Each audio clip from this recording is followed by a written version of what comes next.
Tuhan. Kita ada saat ini karena kebaikan Tuhan. Dalam 1 minggu kita udah diberi kekuatan, tapi saat ini kita mau berbuat Tuhan, menyenangkan Tuhan. Puji Tuhan, kita mulai ibadah kita.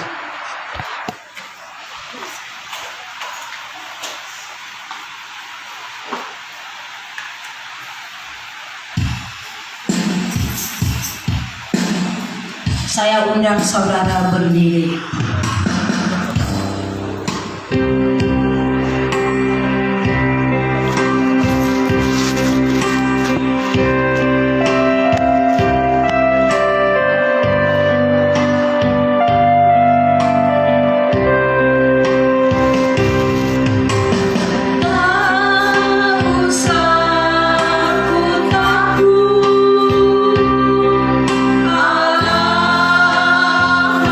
Jangan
Bapa, dan kasih-Mu yang luar biasa.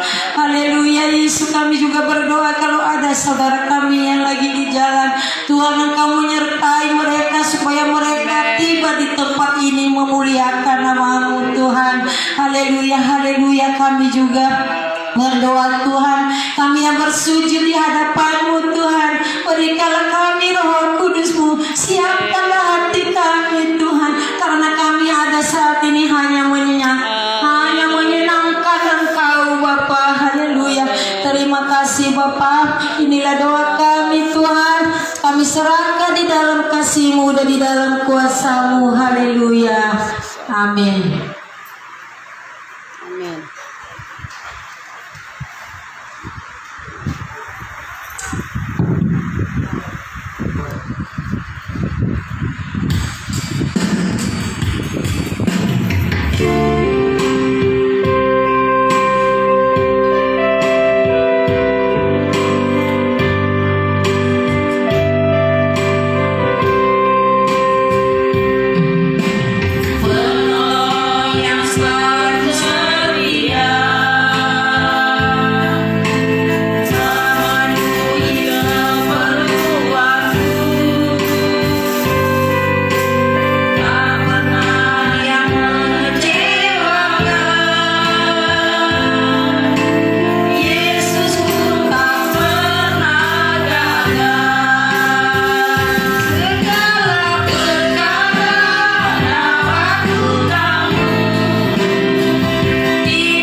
Saudara berdiri, kita segala puji syukur hanya bagi Tuhan. Haleluya.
Soraklah, haleluya. Amin. Soraklah, haleluya.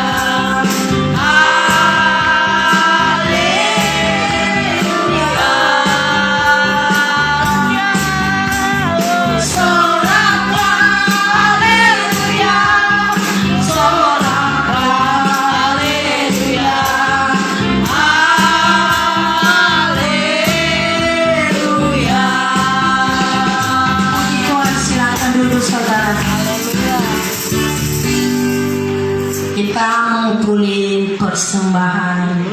Kita yang pertama, saya undang Mama Sitanya doa persembahan.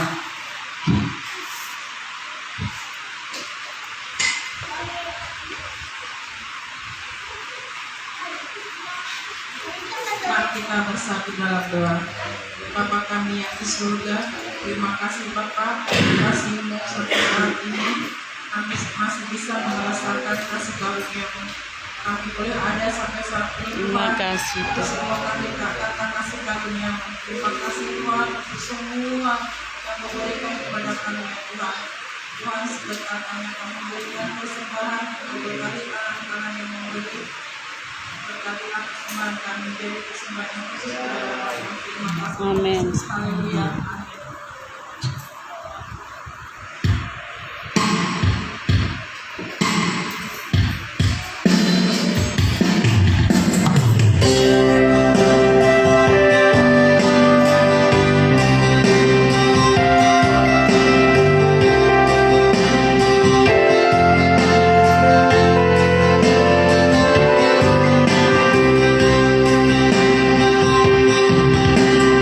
Hutan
bersukaria Terima kasih, Tuhan. memuliakan nama-Mu. Tuhan, Tuhan kami setelah kami terangkat sebagian dari firman-Mu.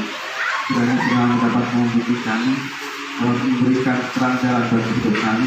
Amin. Biar kami bisa melalui kehidupan ini sampai dalam sampai orang akan datang kembali. Terima kasih Tuhan Yesus. Haleluya. Amin. Amin.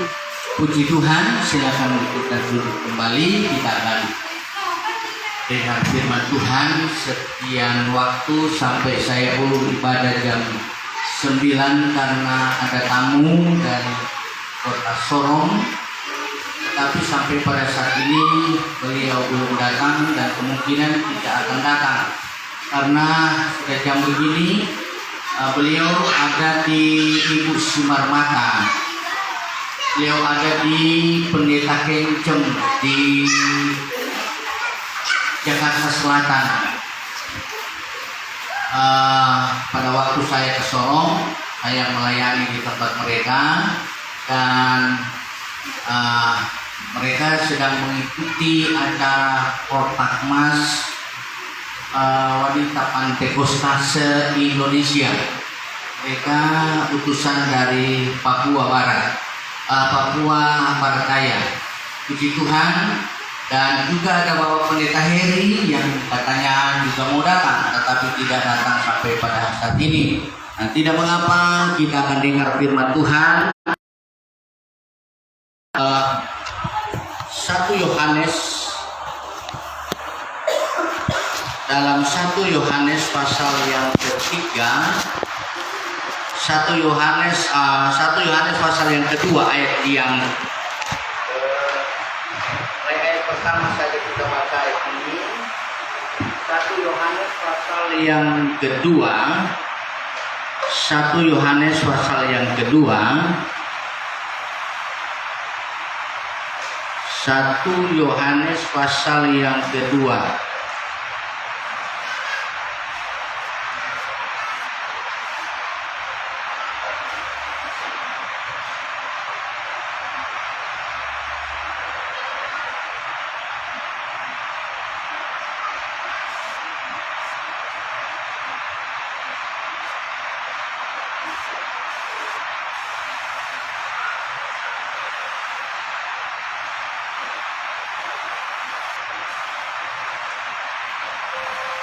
Satu Yohanes 2 ayat pertama kita baca.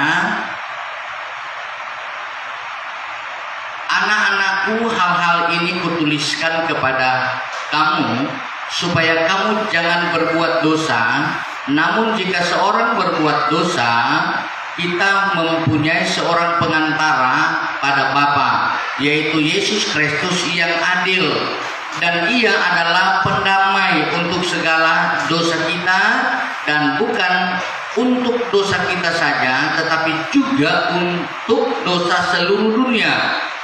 Dan inilah tandanya bahwa kita mengenal Allah, yaitu jika kita menuruti perintah-perintahnya. Barang siapa berkata aku mengenal Dia, tetapi ia tidak menuruti perintahnya, ia adalah orang pendusta, dan di dalamnya tidak ada kebenaran. Tetapi barang siapa menuruti firman-Nya, di dalam orang itu sungguh sudah sempurna kasih Allah. Dengan itulah kita ketahui bahwa kita ada di dalam Dia. Perhatikan ayat yang ke-6. Barang siapa mengatakan bahwa ia ada di dalam Dia, ia wajib hidup sama seperti Kristus telah hidup. Ayat yang ke-6, barang siapa mengatakan bahwa ia ada di dalam Dia, ia wajib hidup sama seperti Kristus yang ada di dalam Dia. Perhatikan baik-baik saudara, ada dua bagian di sini yang kita lihat. Pertama, barang siapa mengatakan bahwa ia ada di dalam Dia, bahwa ia ada di dalam Dia, itu bagian pertama. Bagian yang kedua, ia wajib hidup sama seperti Kristus telah hidup. Bagian pertama, barang siapa mengatakan bahwa ia ada di dalam Dia. Bagaimana kehidupan orang Kristen dikatakan di sini bahwa barang siapa mengatakan bahwa ia hidup di dalam Dia, berarti hidup di dalam Dia ini artinya melakukan kehendak Tuhan. Kalau kita lihat dalam ayat yang kelima, dia berkata, tetapi barang siapa menuruti firman-Nya, di dalam orang itu sungguh sudah sempurna kasih Allah. Dengan itulah kita ketahui bahwa kita ada di dalam Dia. Jadi orang yang hidup di dalam Dia, orang yang hidup di dalam Yesus, orang yang hidup di dalam Tuhan, dia wajib melakukan firman Tuhan. Dia wajib melakukan segala sesuatu yang diperintahkan oleh Tuhan. Sekali lagi saya baca ayat yang kelima. Ayat yang keempat dan ayat yang kelima. Barang siapa berkata aku mengenal Dia, tetapi ia tidak menuruti perintahnya, ia adalah seorang pendusta, dan di dalam Dia dan di dalamnya tidak ada kebenaran. Perhatikan baik-baik. Lalu ayat yang kelima sekali lagi. Tetapi barang siapa menuruti firman-Nya, di dalam orang itu sungguh sudah sempurna kasih Allah. Dengan inilah kita ketahui bahwa kita ada di dalam Dia. Jadi orang yang percaya kepada Tuhan, orang yang hidup di dalam Tuhan, dia perlu hidup menuruti firman Tuhan. Ayat yang keempat sampai bisa kita garis bawahi, kalau dia tidak hidup dengan firman Allah, dia tidak hidup dengan kehendak Allah, maka dia dicap sebagai seorang pendusta. Itu sebabnya kenapa Rasul Paulus menekankan supaya kehidupan orang benar, kehidupan anak Tuhan selalu melakukan kebenaran firman Tuhan. Sehingga banyak contoh orang bisa kenal kita jemaat kasih karunia itu karena perbuatan kita sehari-hari. Orang bisa mengenal jemaat kasih karunia karena melihat tingkah laku hidup kita setiap hari.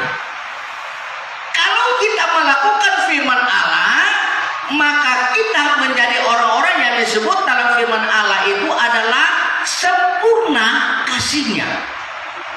Mengapa disebut sempurna kasih-Nya? Karena orang yang mengasihi Tuhan, orang yang hidup di dalam Tuhan, artinya berarti dia sangat mengasihi Tuhan. Dia sangat mencintai pekerjaan Tuhan. Dia sangat mencintai ibadah. Dia sangat mencintai perkumpulan-perkumpulan orang benar karena hidup oleh anugerah Tuhan. Haleluya. Saudaraku yang kekasih di dalam Tuhan, kita sudah terus berdoa untuk supaya apa yang kita rencanakan, apa yang kita cita-citakan, supaya kita mendapatkan itu. Nah, ada janji dari Bapak Ang itu. Saudara, sampai hari ini saya tetap berdoa. Kalaupun itu kehendak Tuhan, itu akan terjadi. Tapi kita jangan berharap kepada manusia. Karena terkadang janji manusia sia-sia. Namun kalau kita lihat di dalam firman Allah ini, kalau kita hidup di dalam Dia, maka proses itu akan terjadi. Saya pernah ingat kesaksian dari jemaat kasih karunia.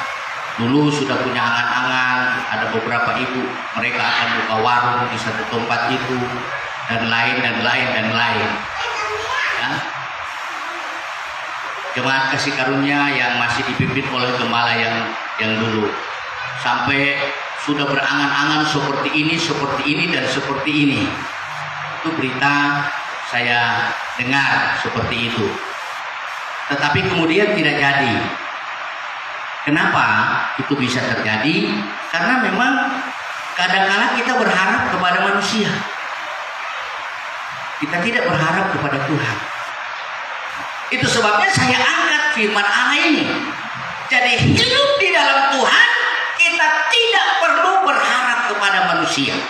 Kalaupun itu sudah dijanjikan, kita berdoa, kalau itu kehendak Tuhan, kalau itu maunya Tuhan, berarti sudah waktunya Tuhan memberkati jemaat kasih karunia. Tapi kalaupun tidak, berarti Tuhan kasih kepercayaan jemaat kasih karunia yang bertanggung jawab. Bisa bilang amin? Bisa bilang amin? Iya. Berarti Tuhan mempercayakan kalau itu tidak terjadi.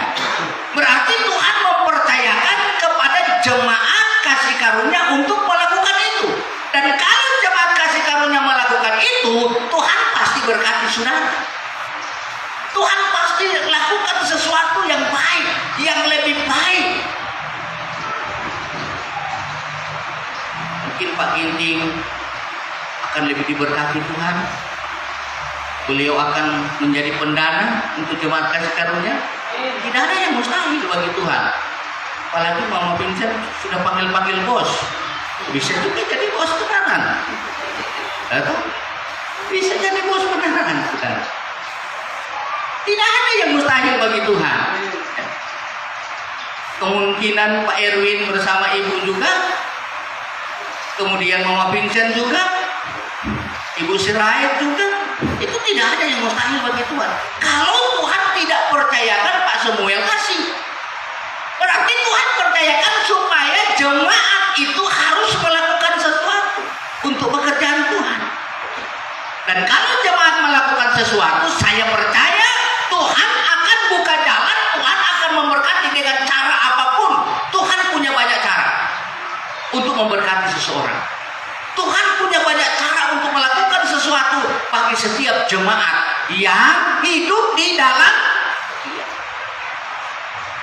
Nah, kalau jemaat kasih karunia hidup di dalam dia, itulah tadi kita lakukan firman Allah. Dan kalau kita lakukan firman Allah, tidak ada perkara yang mustahil bagi Tuhan untuk memberkati kita. Pertama, kita harus hidup dulu di dalam dia. Kita harus melakukan firman Tuhan. Dan kalau kita sudah melakukan firman Tuhan, kita pasti melihat hal-hal yang besar, hal-hal yang luar biasa yang itu akan terjadi. Saya bilang tadi, tidak ada yang mustahil Pak Ginting naik pangkat. Tidak ada yang mustahil begitu. Di hari-hari tua. Tidak ada. Kita tidak pernah menyangka. Siapa yang menyangka hidup ini? Kita tidak pernah berpikir mungkin tiba-tiba Pak Erwin pegang satu perusahaan. Tidak pernah terpikirkan. Asal kita hidup di dalam Tuhan, tidak ada yang mustahil. Satu contoh saja, contoh kecil, kebakaran di tempatnya Pak Erwin. Itu contoh kecil saja, ya. Karena orang hidup di dalam Tuhan, sampai kesaksiannya Pak Erwin bilang, tapi pegangan kuat. Saudara bisa bayangkan orang masih sampai bisa ngomong seperti itu, ya. Karena ada Tuhan, orang hidup di dalam Tuhan seperti itu hal kecil. Tapi kedepannya kita akan melihat hal-hal yang lebih besar lagi yang Tuhan akan adakan dalam hidup kita. Coba kita lihat satu ayat dulu dalam firman Tuhan. Dalam Yohanes 17 ayat yang ke-20. Yohanes 17 ayat yang ke-20. Coba satu orang baca.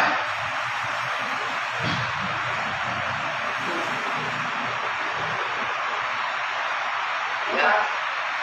Yohanes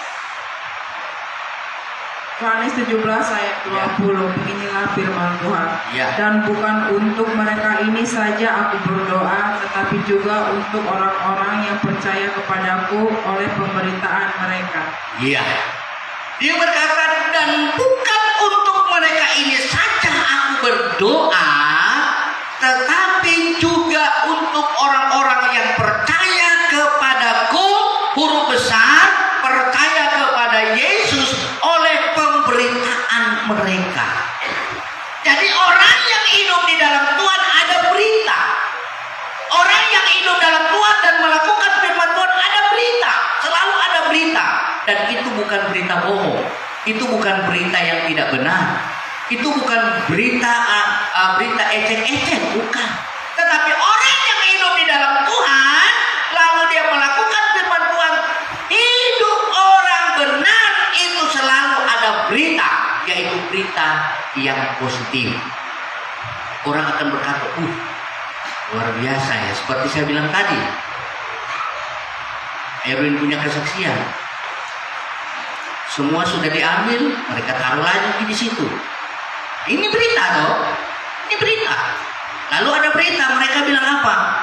Dia punya pegangan kuat. Nah, ini berita sudah. Ya. Dan itu bukan berita ecek-ecek loh. Kalau sudah bilang begitu, saya mungkin tanya Pak Erwin, ikat pinggang berapa buku itu? Tapi tentunya anak hidup dalam Tuhan bukan itu. Berarti ada berita Yesus sudah menolong keluarga ini. Ini satu berita yang positif, berita yang luar biasa. Daerah mereka jualan itu, saudara, adalah daerah zona merah, itu daerah sana kalau setahu saya. Ya. Dan kalaupun itu terjadi, itu hal yang sangat luar biasa. Kalau itu terjadi, itu mujizat yang luar biasa. Sehingga selama saya berada di Papua, saya saksikan itu kepada orang-orang di sana. Saya bilang ini mujizat terjadi di jemaat yang Tuhan percayakan kami layani. Fotonya api terbakar, saya kasih tunjuk. Kebetulan kalau di gereja Bapak Pendeta Talo, dia punya shootingan, jadi kayak di HP itu bisa dia kasih di layar seperti ini. Jadi semua jemaat dengan puluhan ratusan jemaat bisa melihat.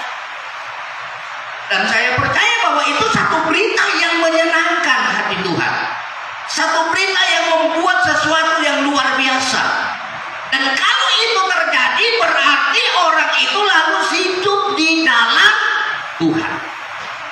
Orang yang hidup di dalam Tuhan akan mengalami hal-hal yang luar biasa. Itu bagian pertama. Bagian yang kedua, kembali pada ayat tadi, ayat pokok kita. Dalam 1 Yohanes 2 ayat yang ke-6. 1 Yohanes 2 ayat yang ke-6. Bagian pertama, barang siapa mengatakan bahwa ia hidup dalam Dia, sudah kita lihat tadi. Dan yang kedua, wajib hidup sama seperti Kristus telah hidup. Bagaimana ya? Wajib hidup sama seperti Kristus telah hidup. Coba kita buka lembaran kembali pengalaman dari murid-murid Yesus. Murid-murid Yesus berkata begini. Antara lain adalah Petrus. Petrus bilang begini kepada Tuhan Yesus. Tuhan, Guru, Rabi, kami sudah tinggalkan semua. Jala kami tinggalkan, keluarga kami tinggalkan, semua telah kami tinggalkan karena mengikut Yesus. Nah, ini pengalaman-pengalaman dari murid-murid Yesus. Jadi sementara mengikut Yesus, orang-orang ini mulai berkata begini, berkata begitu. Itu murid-murid Yesus. Mulai dari Yesus ada di dunia sampai di kayu salib. Itu pertanyaan bertubi-tubi kepada Tuhan. Apa yang harus kami dapatkan ketika kami mengikut Tuhan? Itu pertanyaan murid-murid.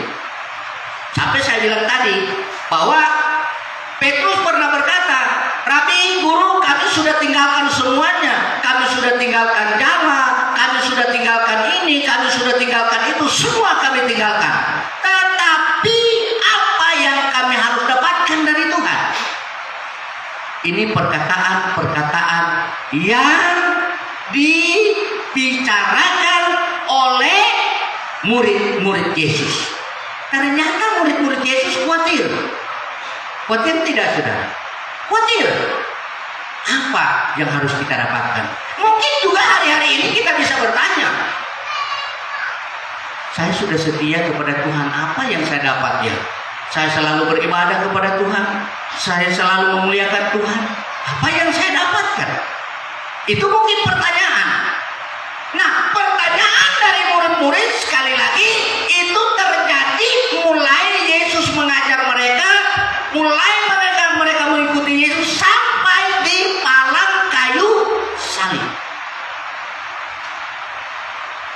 Tetapi ketika dari salib menuju pada ke pengangkatan Tuhan, dari salib ketika Yesus mati, dikuburkan, bangkit, dia naik ke surga, ada satu janji.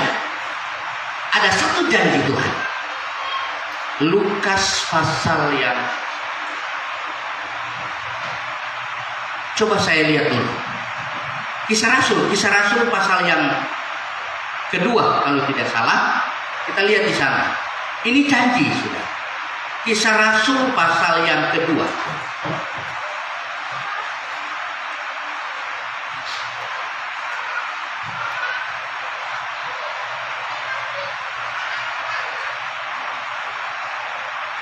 Kisah Rasul 2. Ketika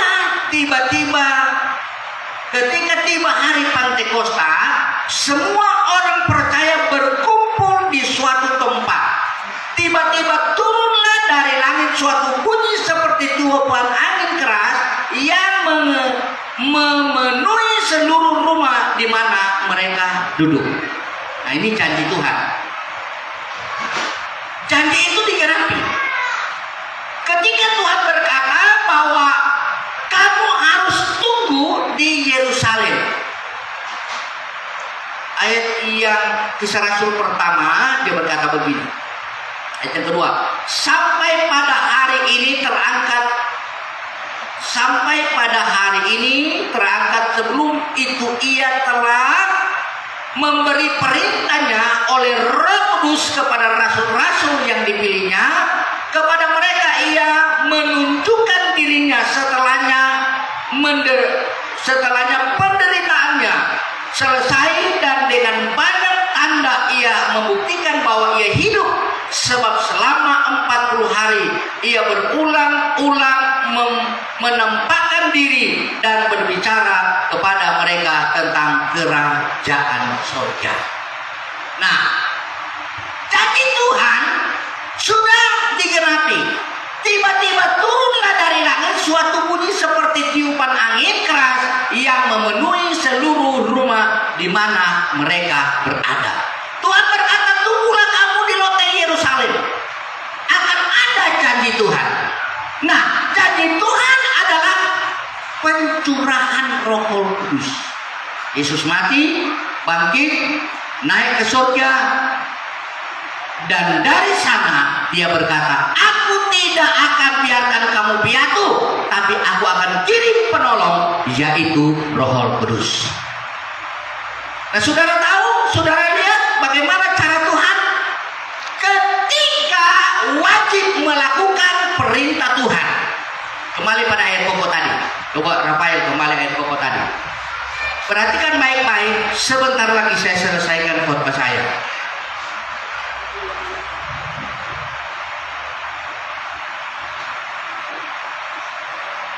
Wajib hidup sama seperti Kristus telah hidup. Saya katakan tadi bahwa hidup murid-murid dari Yesus mengajar sampai palang kayu salib, itu bagian pertama. Ada kekecewaan, ada masalah, ada persoalan. Mereka sering mengatakan itu kepada Tuhan Yesus. Tapi ketika dari salib sampai Yesus naik ke surga, janji akan ada kuasa Roh Kudus, maka murid-murid Yesus mengalami kemenangan. Antara lain Petrus. Ya Petrus tadi bilang, saya sudah tinggalkan jala, saya sudah tinggalkan semua. Apa yang harus saya dapatkan dari Tuhan? Tapi ketika Yesus disalib, sebelum disalib, yang menyangkal Petrus, yang menyangkal Tuhan Yesus siapa? Simon Petrus. Dia menyangkal. Dia berkata, saya tidak tahu. Ya. Nah, itu dari perjalanan Yesus sampai disalib. Tapi ketika dari salib, Petrus bisa berkhotbah dan berapa ribu jiwa selamat. Ya. Itulah kenapa bisa terjadi, karena ada janji Allah. Itulah Roh Kudus. Dan bagi jemaat Tuhan di tempat ini, bagi jemaat kasih karunia, janji Allah juga bukan hanya kepada murid Yesus, tapi janji Allah juga terjadi bagi jemaat kasih karunia. Makanya saya katakan tadi, tidak ada perkara yang mustahil. Saudara akan diberkati Tuhan kalau saudara melakukan kehendak Tuhan. Tidak ada lagi kekecewaan.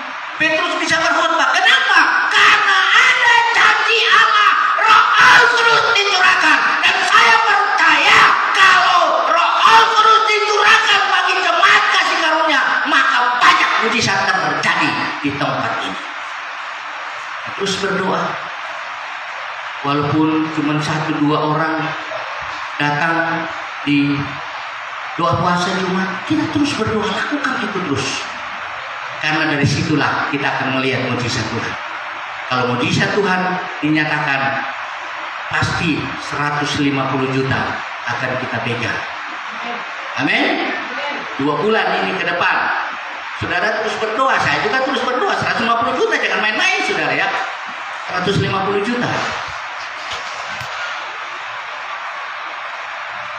Bendahara kita, bendahara jemaat Mama Pinja akan pegang 150 juta. Cuma Mama Pinja sudah kaget dengan itu juta-juta. Ya. Bendahara kita sudah tidak kaget lagi dengan bicara juta-juta, karena beliau sudah pegang juta-juta juga, toh. Haleluya. Iya, tidak kaget lagi. Dan kalau itu pun terjadi, wah luar biasa. Wow, saudara. Kemudian, kalau Tuhan berkenan, tanah yang ada di Sorong, sertifikat ada di saya. Itu akan saya jual. Kemarin teman-teman bahas di wilayah, Om, itu paling 300 juta. Saya bilang puji Tuhan. Ya. Bahwa pendeta tahu telepon, dia bilang, Pak Ahmad, itu orang mau beli tanah kita di sana, itu tanah itu sih ada sekitar, tanpa dengan yang dikasih ke saya, itu semua ada 6,5 hektar. Dan orang katanya sudah tawar 2M. Saya bilang, Om jual saja Om. Kalau 2M, ya saya kebagian berapa? Itu saja. Jual aja Om. Saya kebagian berapa? Kalau itu sudah ada orang mau bayar 2M. Dan memang tanah itu bagus sudah. Saya lihat itu tanah. Saya sudah dibawa ke sana. Dan saya bilang ini luar biasa. Mungkin karena dalam kesulitan dana, karena ibu gembala meninggal. Nah kalau ini agak pelit saudara. Orang Cina tapi pelit. Tapi kalau ibu gembala, tante itu, wah dia yang suka memberi. Sehingga ketika dia meninggal, makanya saya pulang naik kapal laut. Karena memang ketika beliau meninggal nggak ada duit dikasih sama Pak Talut, cuma tanah itu aja. Karena kalau Bapak Pendeta Talu itu memang agak susah. Dia orang Cina Palembang. Jadi agak sulit keluarin duit. Padahal usahanya itu saudara, jual beli besi tua itu sama kayak ini luasnya tempatnya saudara. Di dalam itu ada mobil bekas, ada pokoknya besi-besi tua semua ada di dalam, mesin, bahkan ada mesin kapal. Tapi untuk memberi orangnya susah.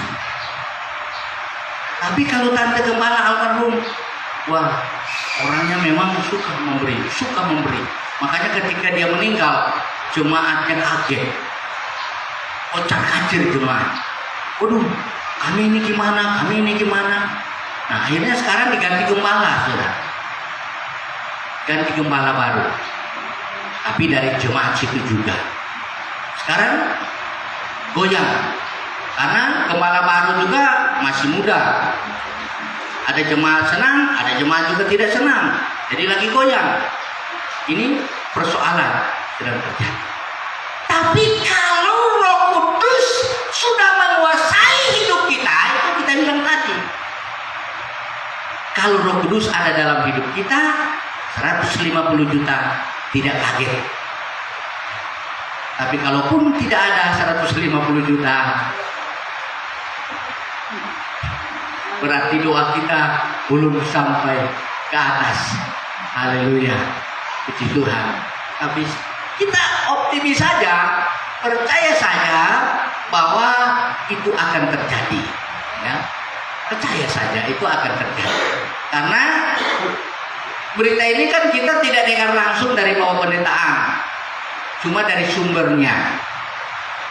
Karena pada waktu itu bilang pendeta Ang yang langsung datang sendiri kan, tapi akhirnya belum. Nah di sini yang saudara, saya juga sebagai gembala bukan bimbang, bukan.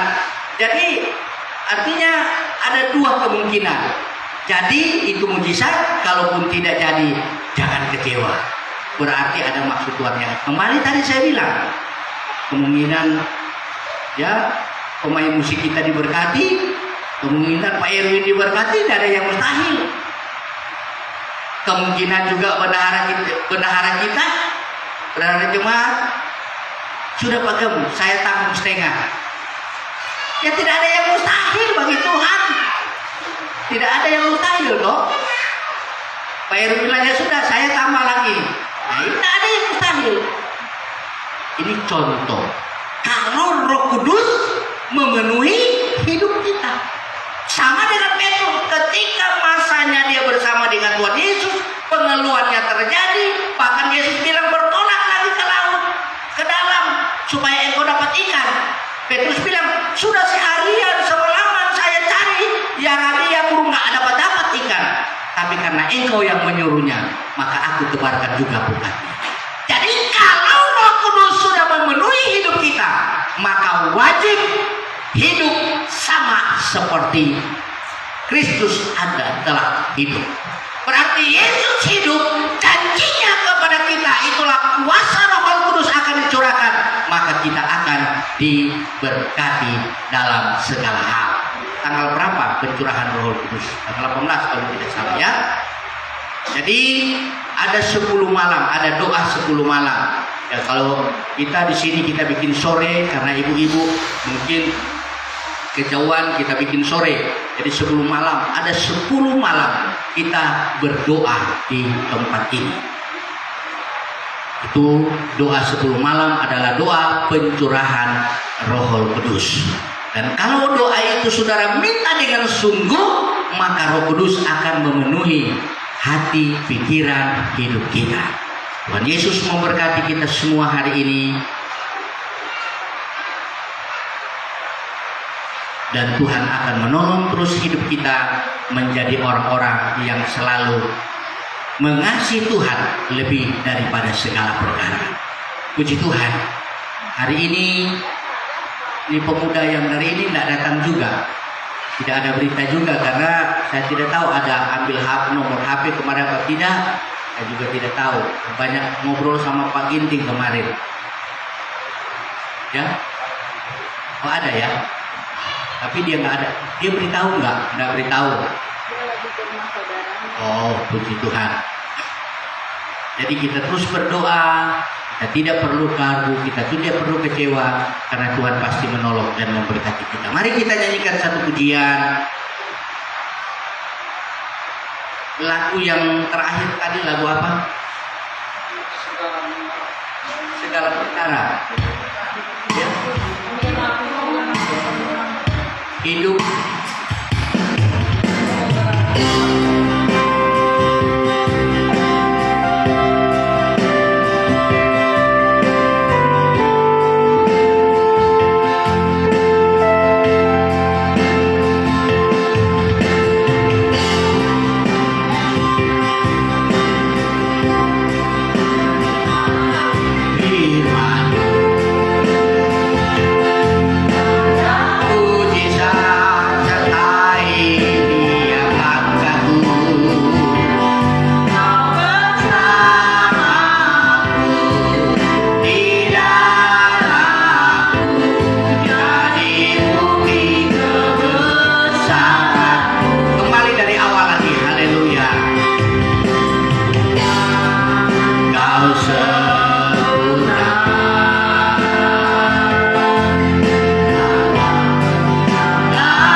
dari firman-Mu. Tuhan, Engkau memberi kami kekuatan supaya firman-Mu itu bertunas di dalam kehidupan kami. Kami juga berdoa Tuhan, buah hamba-Mu yang sudah menyampaikan firman, kiranya Engkau memberkati Tuhan. Engkau tahu segalanya apa yang dia butuhkan. Engkau mengurapi dia dengan luar biasa Tuhan. Terima kasih Bapa. Inilah doa kami serahkan di dalam kasih-Mu. Haleluya. Amin. Kami juga kita berdoa mulai kami berkati mengumpulkan persembahan kedua.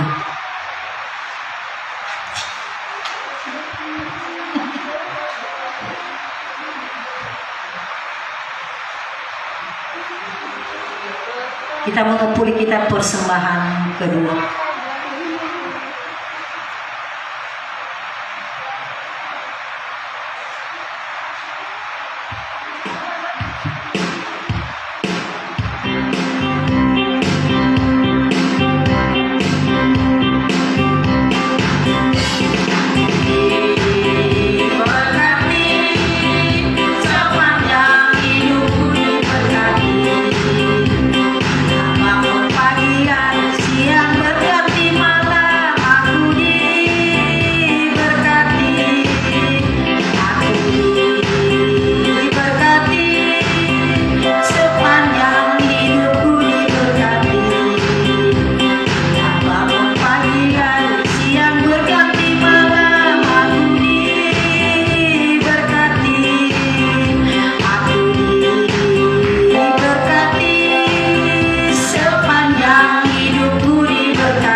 Haleluya.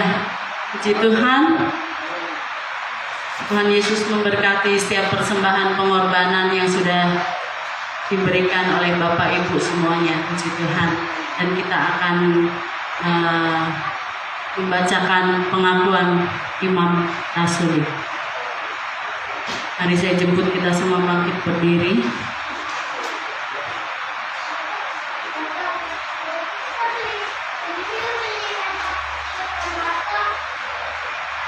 Satu, dua, tiga.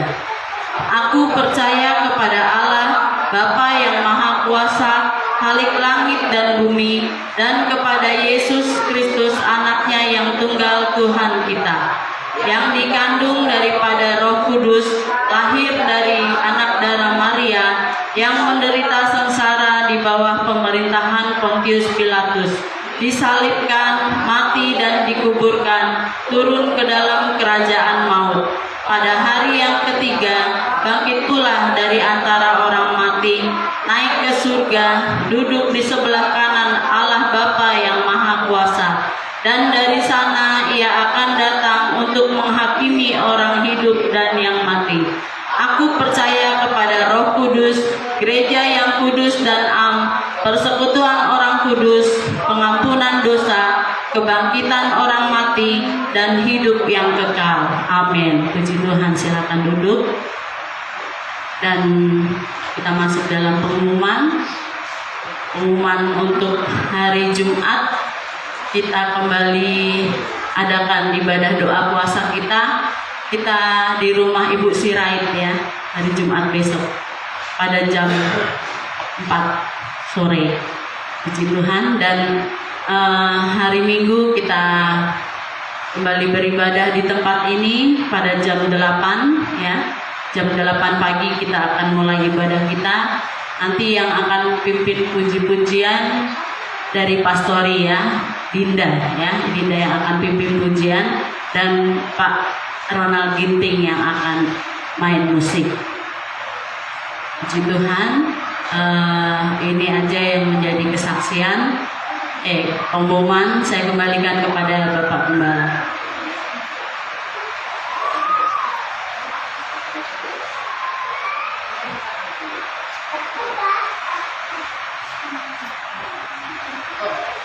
Bapak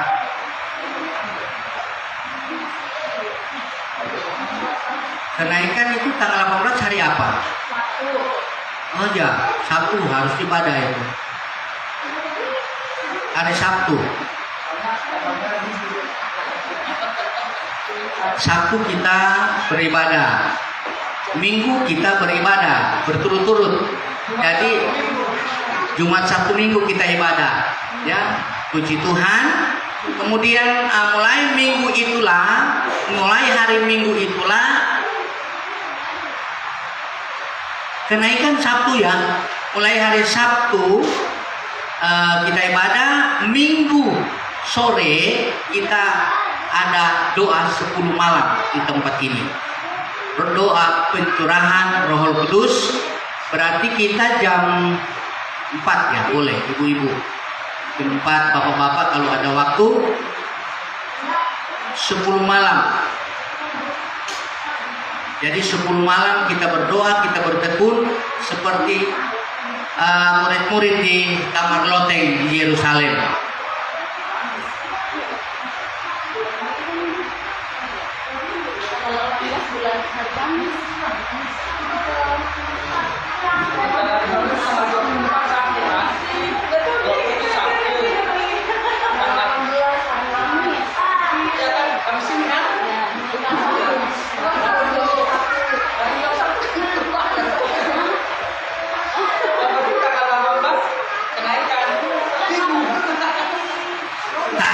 Hari Kamis. Hari Kamis itu ada kalender di sana. Hari Kamis. Oh, berarti hari Kamis kita ibadah. Hari Kamis ibadah. Kenaikan itu hari Kamis. Ya, berarti mulai malam itu, mulai sore itu kita, tetapi kalau Kamis kita ibadah pagi, berarti Jumat ibadah doa puasa. Nah, kita bikin saja di tempat keluarga Pak Sirait. Jadi doa Jumat itu kita mulai di rumah Ibu Sirait. Kemudian ketua pembangunan hari Kamis jadi pembongkaran. Ini kan udah bongkar. Cuma kan belum semua, masih separuh. Oh, berarti Itu mungkin nanti saya kirim habis kenaikan, Pak. Udah bongkar. berarti habis kenaikan. Bisa-bisa.